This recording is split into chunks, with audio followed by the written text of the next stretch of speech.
Welcome to God's True Light, परमेश्वर की सच्ची ज्योति प्रोग्राम में आपका स्वागत है।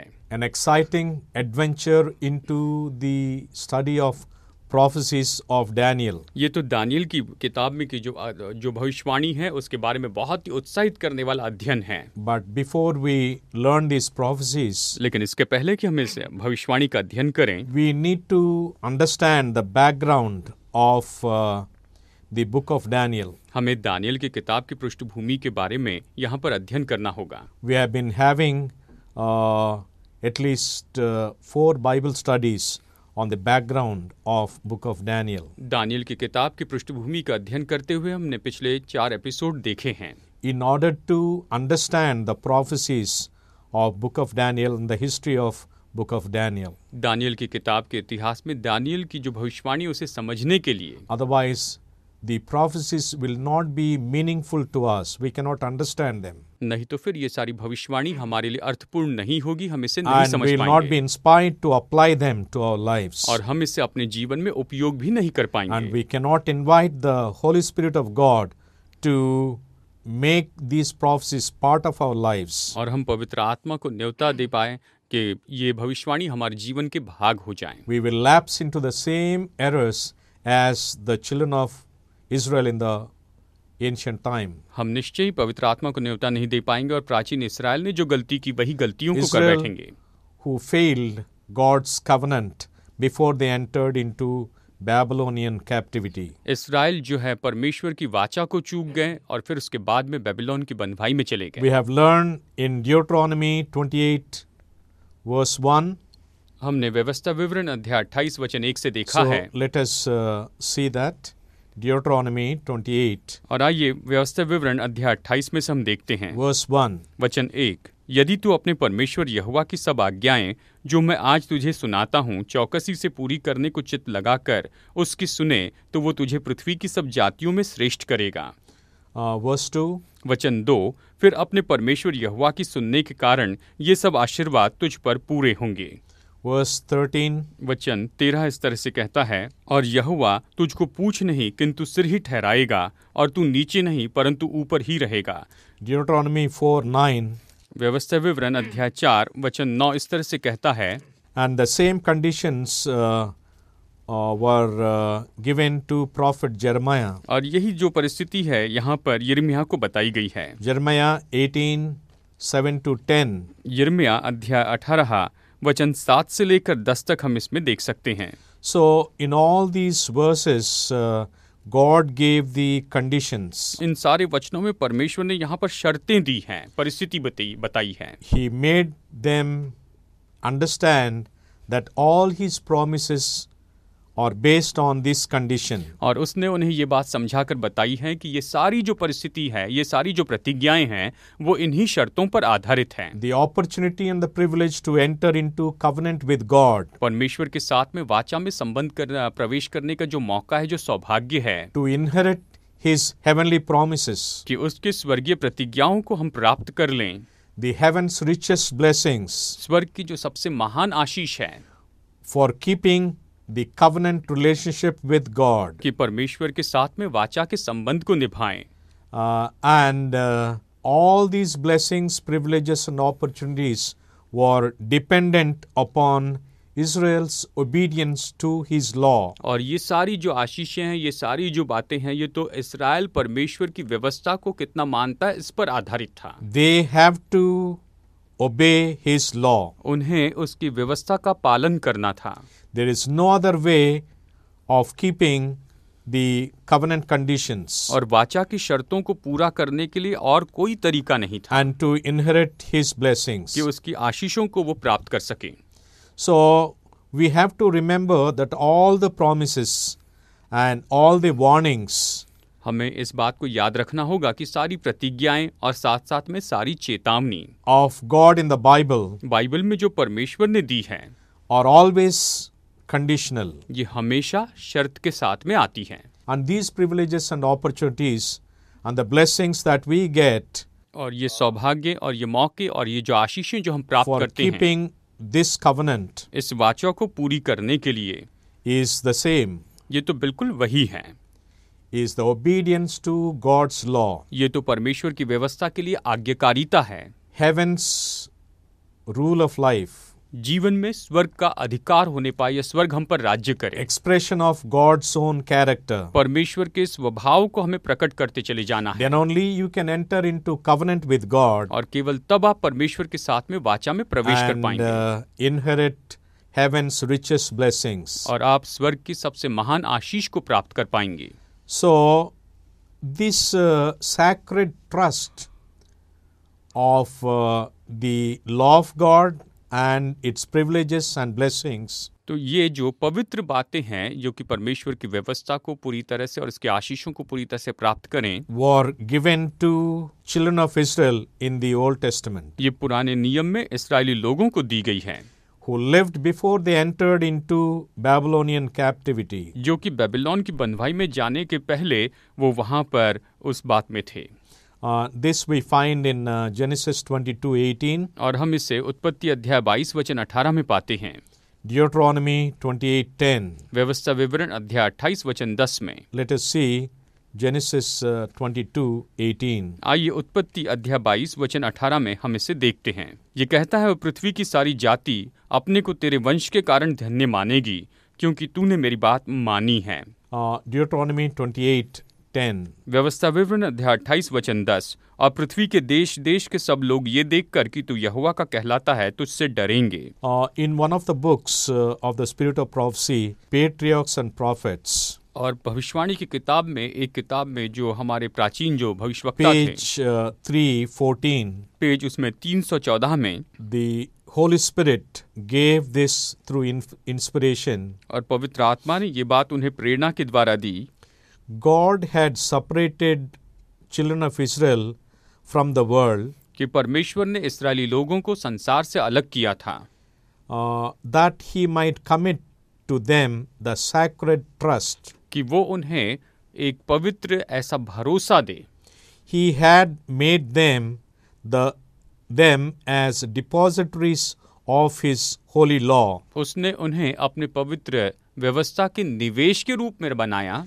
He purposed through them उसने उनके द्वारा यही उद्देश्य रखा to preserve among human beings कि मनुष्य जातियों के बीच में वो उन्हें बचा कर रखें, the knowledge of God himself, स्वयं परमेश्वर के ज्ञान को वो बचा कर रखें, the knowledge of heavenly things, और स्वर्गीय बातों के ज्ञान को वो बचा कर रखें, the knowledge of salvation. और उद्धार के ज्ञान को बचा कर रखें।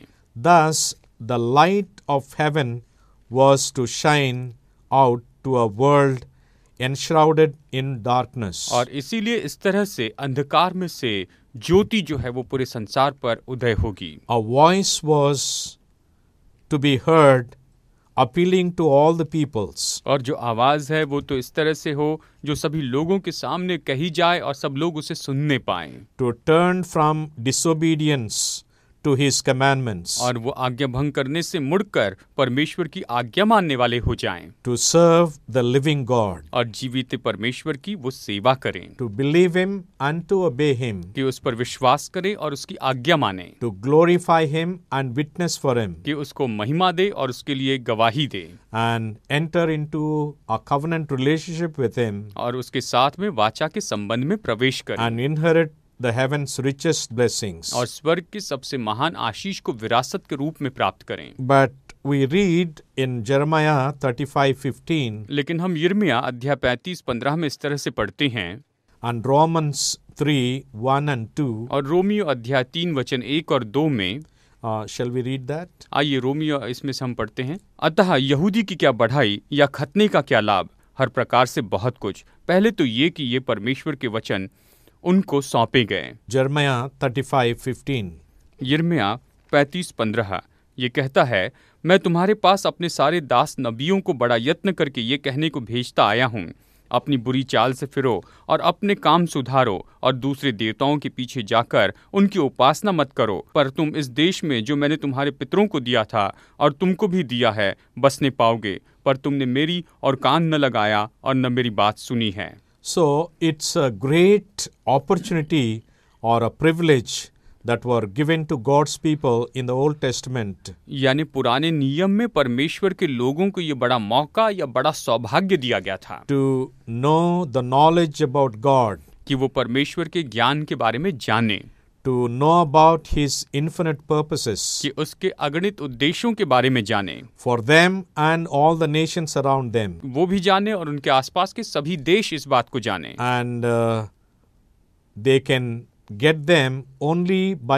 cooperating with God's purpose. और वो तो केवल परमेश्वर के उद्देश्यों में उसके साथ में सहभागी होने के कारण इसे पा सकते थे। So, it's a priceless, very valuable gift of the holy law of God. और ये तो परमेश्वर के पवित्र व्यवस्था में एक सबसे अनमोल और सबसे कीमती ऐसा उपहार है। God entrusted this holy law of God in the hands of children of Israel in the Old Testament. परमेश्वर ने पुराने नियम में इस्राएलियों के हाथ में इन सारी बातों का पूरा भरोसा रखा। God placed this holy law of God in the hands of children of Israel परमेश्वर ने इस्राएल के हाथ में परमेश्वर के इस पवित्र यहाँ पर इस व्यवस्था को रखा। God entrusted that to them परमेश्वर ने इसके लिए उन पर भरोसा रखा because He wants them to share it with all the other people of all the nations in the world. क्योंकि वो चाहता था कि संसार के सभी देशों के साथ में, सभी दूसरे लोगों के साथ में वो इसे बांट सके। He gave them the knowledge उसने उन्हें ज्ञान दिया that obedience to the law is the key, कि व्यवस्था की आज्ञाकारिता यही तो चाबी है, is the key to heaven's treasure house, ये तो स्वर्ग के खजाने के भंडार की चाबी है, treasure house of God's heaven's richest blessings. परमेश्वर के स्वर्ग की सबसे महान, सबसे बड़ी आशीषों के कमरे की चाबी है। You can get heaven's wisdom, आप स्वर्ग की बुद्धि को प्राप्त कर सकते हैं, heaven's knowledge, स्वर्ग के ज्ञान को पा सकते हैं, and knowledge of the highest blessings of heaven. और स्वर्ग के सबसे महान आशीष का ज्ञान पा सकते हैं। And if they cooperate with Him अगर वो उसके साथ में सहयोग दें and obey the revealed will of God in the Holy Scriptures, और पवित्र वचन में परमेश्वर की जो प्रकट इच्छा बताई गई है उसकी आज्ञा माने, and they will find most amazing progress or blessings in all lines of life. तो अपने जीवन के हर एक क्षेत्र में वो बहुत बड़ी उन्नति और बहुत सी आशीषों को प्राप्त करेंगे। So, to the children of Israel in the world, the oracles of God, the law of God, or the truths of the Bible or scriptures were committed. पुराने नियम में इस्राएलियों को परमेश्वर के वचन, परमेश्वर की आज्ञा और परमेश्वर की विधियां दी गई थी। The 10 commandments of God should be like a hedge around them, a shield of protection around them. ये जो 10 आज्ञाएं हैं ये तो उनके आसपास में सुरक्षा का चक्र होना चाहिए, सुरक्षा का घेरा होना चाहिए था। The everlasting principles of the truths of the Bible, और ये तो बाइबल के अनंत काल के ऐसे सत्य हैं, सिद्धांत हैं, the justice and purity of His principles, और ये तो उसके सिद्धांत का न्याय है, उसकी शुद्धता है।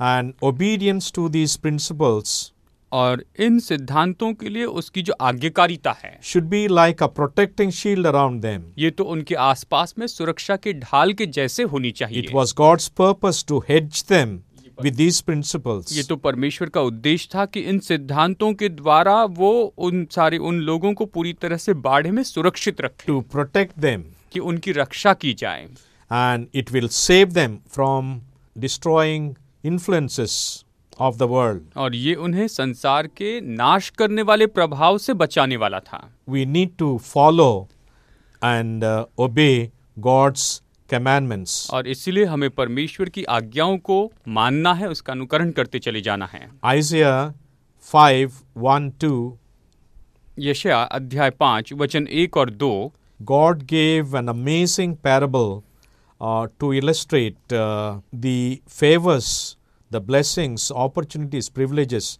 that God gave to children of Israel in the Old Testament. परमेश्वर यहाँ पर बहुत ही उत्तम उदाहरण बताता है कि परमेश्वर ने पुराने नियम में जो इस्राएली लोग थे उनके ऊपर कितनी कृपा की, उन पर कितनी आशीषें उंडेली। And in obedience to God's 10 commandments, और परमेश्वर की आज्ञाकारिता 10 आज्ञाओं को पालन करने में They can reflect God's character. वो यहाँ पर परमेश्वर के चरित्र को पा सकते थे। They can perfectly, fully reproduce His character. वो पूरी तरह से अब उसके चरित्र को फिर से उत्पन्न कर सकते थे Live in harmony with Him. और वो उसके साथ में एकता में रह सकते थे। And this is the fruit that God looks in every human being. और यही तो वो फल है जो परमेश्वर हर एक मनुष्य में देखता है। The fruit of the Spirit, the obedience to His 10 commandments. और ये तो आत्मा का फल है, ये तो उसकी 10 आज्ञाओं के लिए आज्ञाकारिता है। People should desire this more than anything else in the world. इस संसार में बाकी किसी और बात से बढ़कर लोगों को इसकी अपेक्षा करनी चाहिए। They need to develop purity of character, और उन्हें यहाँ पर शुद्ध चरित्र बनाते चले जाना चाहिए। holy lives, पवित्र जीवन बनाए रखना है, mercy and loving kindness, दया और प्रेमी करुणा बनाए रखनी है, compassion, करुणा रखनी है।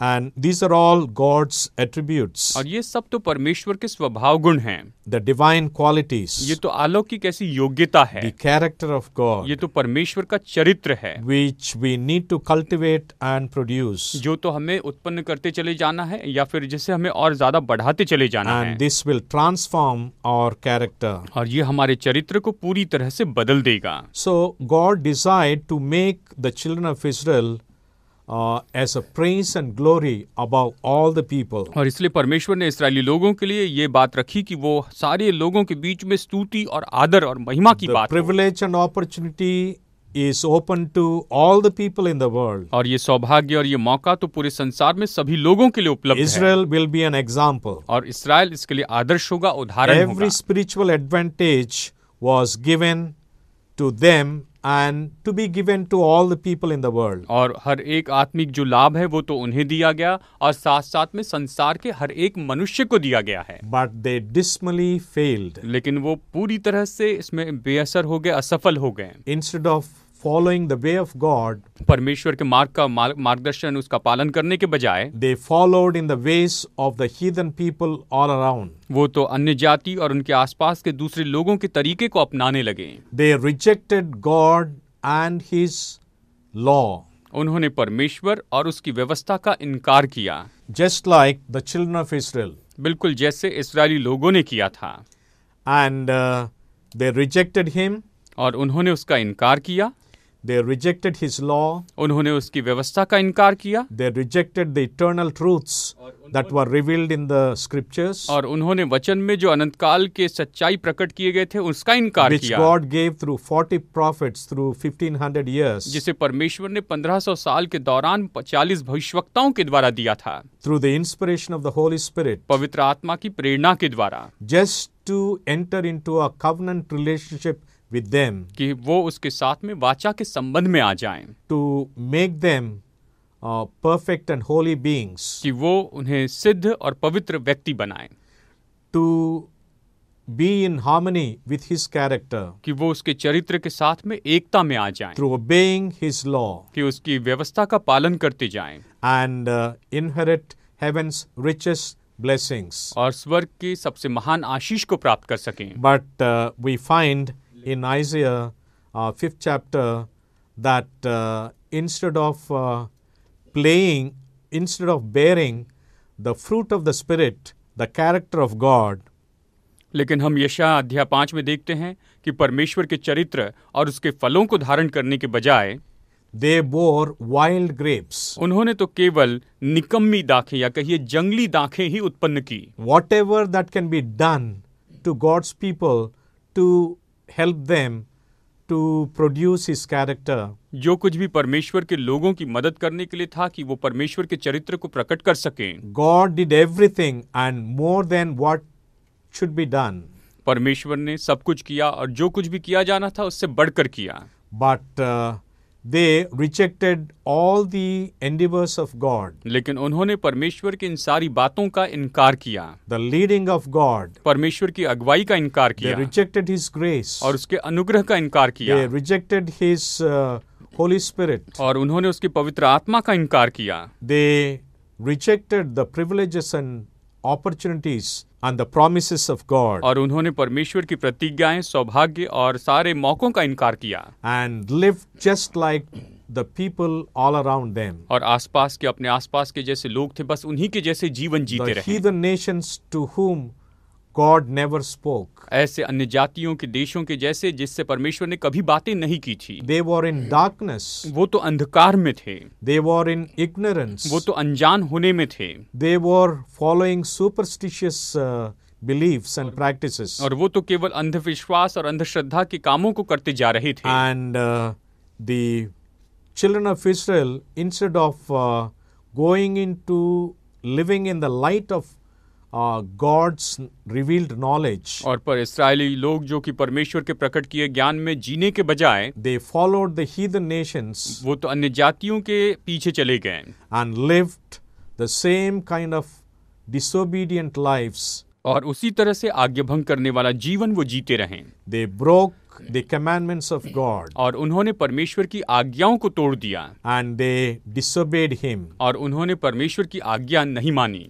Transgression of God's law is sin. परमेश्वर की व्यवस्था को तोड़ देना यही तो पाप है।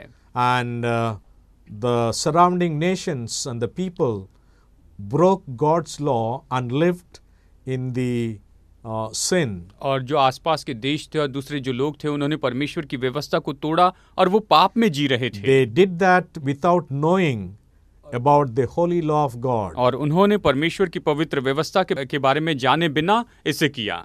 But the people of God who received the marvelous, glorious light and the revelation of heaven through the prophets and the scriptures, लेकिन परमेश्वर के लोग जिन्होंने परमेश्वर के महान ज्योति और उसके महान कामों के बारे में प्राप्त किया भविष्यवक्ताओं के द्वारा और वचन के द्वारा, and who are the sacred trust and the divine depositories of God's law, और वो तो परमेश्वर की व्यवस्था के लिए बहुत ही खास खजाना था और अलौकिक रीति से परमेश्वर ने उनमें ये निवेश किया था। instead of leading all the people into the obedience of God's law, इसके बजाय कि वो सभी लोगों को परमेश्वर की आज्ञाकारिता में they लेकर आए, themselves rejected it and broke the commandments of God उन्होंने खुद उसका इनकार किया और उन्होंने खुद परमेश्वर की आज्ञाओं को तोड़ दिया and disobeyed flagrantly all the principles of God's law, और परमेश्वर की व्यवस्था के जो सारे सिद्धांत थे उन्हें पूरी तरह से नाश कर दिया and were cast out of the covenant relationship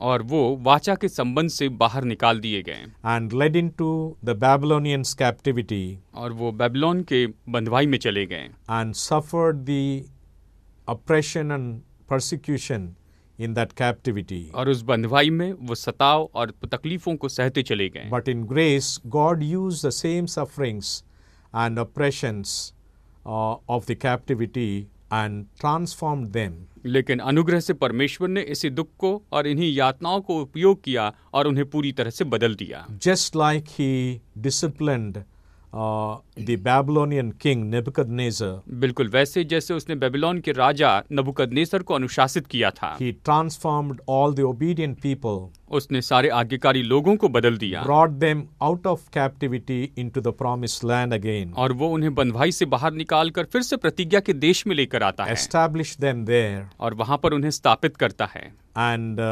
again gave them the opportunities, privileges and promises of the covenant. और फिर से उन्हें वाचा की प्रतिज्ञाएं, सौभाग्य और सारे आशीषों को देता है। The same unchanging condition, obedience to His law. और यहाँ पर फिर से वही शर्त है जिसमें कोई बदलाव नहीं, और वो है कि उसकी व्यवस्था का पालन करना है।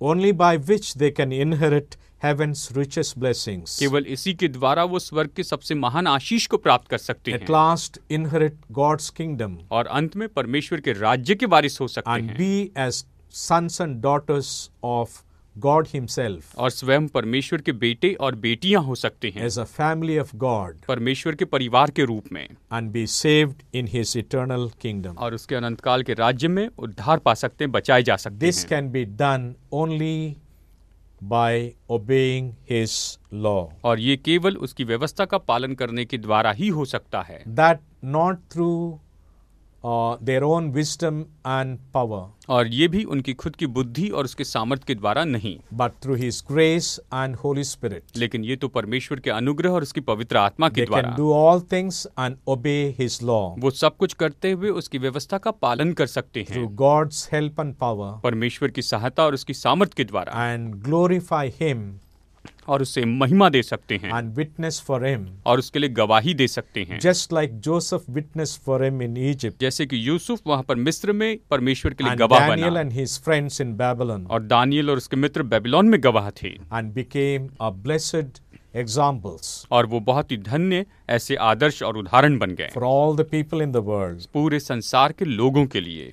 And may God bless us और इसलिए परमेश्वर हमें आशीष दे to be like Joseph and Daniel कि हम यूसुफ और दानियल जैसे हो जाएं and his friends, और उसके मित्रों जैसे हो glorify him and witness for him और हम उसको महिमा दे और उसके लिए गवाही देते जाएं, by entering into a covenant relationship with him उसके साथ में वाचा के संबंध में आने के द्वारा and receive the richest blessings of heaven. और स्वर्ग की सबसे महान आशीषों को प्राप्त करने के द्वारा May God bless us. परमेश्वर हमें आशीष दे। Loving Heavenly Father, प्रेमी स्वर्गीय पिता, you have given us the great privilege of entering into a covenant with you. तूने हमें महान सौभाग्य दिया कि हम तेरे साथ में वाचा में आ सकें You have given us the opportunities and the privileges, और तूने हमें मौका दिया, अवसर दिया है, gave us the promises and the opportunities, प्रभु तूने हमें प्रतिज्ञाएं दी है, अवसर दिए, मौका दिए हैं